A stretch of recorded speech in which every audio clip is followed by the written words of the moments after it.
کلام کا منہاج ہے وہ قانون اسلام ہے۔ اچھا، تو یہ تو پہلی تعریف ہو گئی۔ اس پہلی تعریف کے نتیجے میں پتہ چلا کہ موضوع ایک ہے، منہاج میں فرق ہے۔ اب دوسری تعریف کی طرف آ جائیں۔ اچھا، دوسری تعریف یہاں ہے کہ الکلام علم باحث عن امور یعلم منها المعاد وما يتعلق به من الجنة والنار والصراط والمیزان والثواب والعقاب۔ اب یہ جو تعریف کی ہے، یہ بنیادی طور پہ علم کلام جو ہے اس کی تعریف، اور اس میں علم عقائد میں کوئی خاص یہاں فرق نہیں ہے۔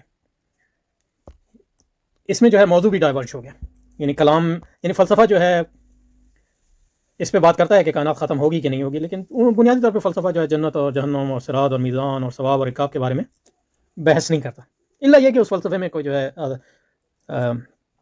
تو اس لحاظ سے جو ہے عمومی فلسفے کے یہ مسائل نہیں ہے، گو کہ فلسفہ جو ہے ان مسائل پہ بات کرتا ہے، خاص طور پہ جب فلسفہ مذہب پہ تنقید کرتا ہے تو ان مسائل کی بھی بات کرے گا۔ تو لیکن عمومی طور پہ یہاں جو علم کلام کی یہ دوسری تعریف ہے، اس میں مراد علم عقائد ہی ہے، کوئی فرق ہی نہیں رہا۔ گو کہ اور عموماً علم کلام اور علم عقائد ایک ہی چیز ہے، گو کہ علم کلام میں یہ ان تصورات کے بارے میں جو ہمیں علم حاصل ہوتا ہے وہ ادلہ شریعہ سے حاصل ہوتا ہے، لیکن ہم عقل کی بنیاد پر اس کو سمجھنے کی کوشش کرتے ہیں اور اس کی عقلی توجیہ کرنے کی کوشش کرتے ہیں اور اس کا دفاع کرنے کی بھی کوشش کرتے ہیں۔ تو یہ تو دوسری ہوگی۔ تو ان دوسری میں جو ہے منہاج کا فرق ہے اور موضوع کا بھی فرق ہے۔ گو کہ موضوع ملتے جلتے ہیں، اور دوسری بات یہ کہ منہاج بھی ملتا جلتا ان معنوں میں ہے کہ گو کہ فلسفے میں وہی کا کوئی تصور نہیں ہے اور وہی ذریعہ علم نہیں ہے، لیکن عقل تو ہے۔ تو اس لحاظ سے علم کلام جیسے کہ امام غزالی فرماتے ہیں کہ یہ ایک اشرف العلوم اس لیے کہ اس میں آپ انسانی عقل بھی استعمال کرتے ہیں اور وہی، تو یہ دونوں چیزیں ملتی ہیں۔ امام غزالی کی تعریف بھی دیکھیں گے انشاءاللہ مختصراً۔ اچھا، تو دوسری تعریف میں تو نہیں کوئی بات ہے۔ تیسری تعریف یہ ہے کہ وکیل الکلام هو العلم بالقواعد الشرعیہ الاعتقادیہ المکتسبہ عن الادلۃ الشرعیہ۔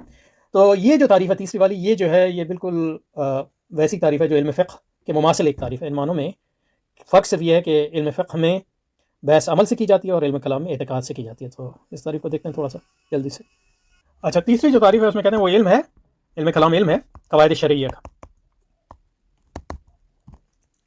یعنی اسلامک پرنسپل۔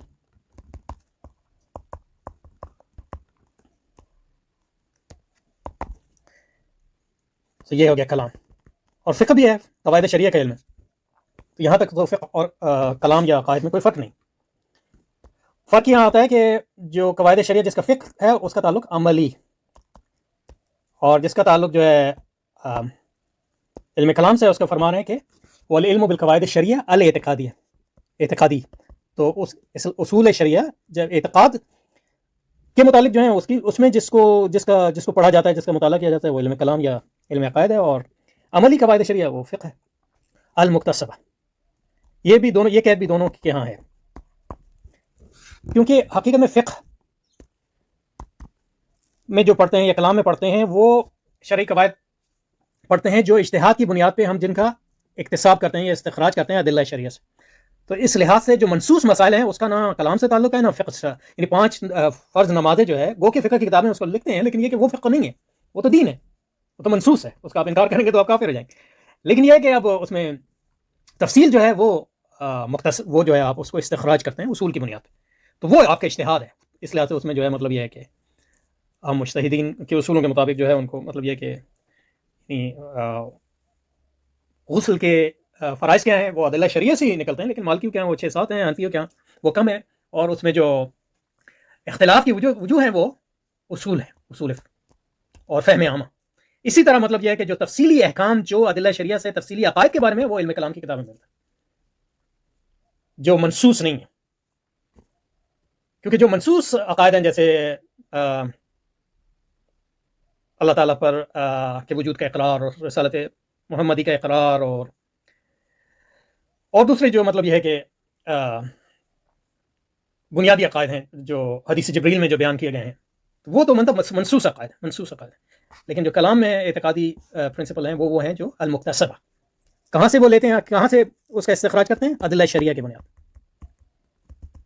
قرآن، سنت، اجماع اور قیاس۔ تو یہ تعریف جو ہے یہ بالکل پیرالل ہے جو فقہ کی ہمارے ہاں تعریف ہے۔ تو اس لحاظ سے کلام کا موضوع جو ہے منصوص مسائل سے اصول عامہ کی بنیاد پر ادلہ شرعیہ سے تفصیلی احکام معلوم کرنے کا علم ہے، اور یہ تفصیلی جو احکام ہیں وہ فقہ میں عملی ہوتے ہیں اور علم کلام اور علم عقائد میں وہ اعتقاد سے ان کا متعلق ہوتا ہے. تو یہ تینوں جو حقیقت یہ ہے کہ